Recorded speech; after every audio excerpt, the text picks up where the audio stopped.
Kani aliyekuwa naye Bryce Rigathi Gachagua amejiuzulu rasmi kutoka chama tawala cha UDA. Katika barua yake ya kujiuzulu, naye Bryce huyo wa zamani amedai kuwa aliamua kubadili msimamo wake baada ya kubaini kuwa hana tena maadili sawa na chama tawala. Na kama anavyotaarifu mwanahabari wetu wa masuala ya kisiasa Mike Kagongo, chama tawala kimekanusha hatua ya Gachagua kujiuzulu, kikishikilia kuwa aliondolewa mara moja baada ya kubanduliwa wadhifa wa naibu kinara wa chama.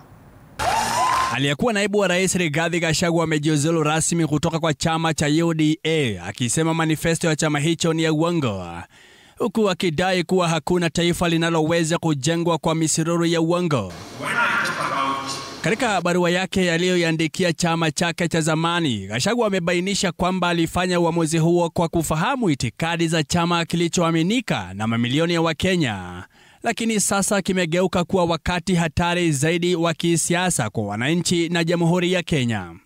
Naibu rais huyo wa zamani ameongeza kuwa UDA imechosha na kupoteza muda wa Wakenya kujiinua kiuchumi, kijamii na kisiasa.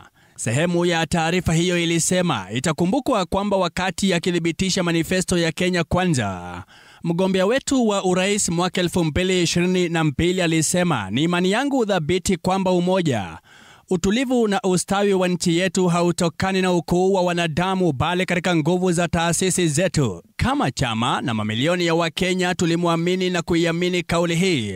Ilikuwa ni uongo. Hakuna taifa linaloweza kujengwa kwenye orodha ya uongo. It is devolved. Wakati huo Gachagua ameshutumu serikali ya Kenya Kwanza kwa kushindwa kuitekeleza ajenda ya mabadiliko ya kiuchumi ya bottom up.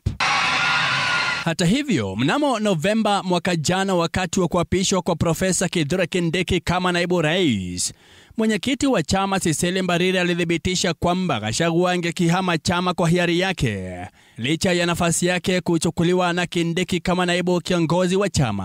We cannot expel him from the UDA party. He will remain member of the UDA party should he wish to remain, because it's voluntary membership. But as far as we are concerned, he will continue to be a member of the UDA party unless he says otherwise.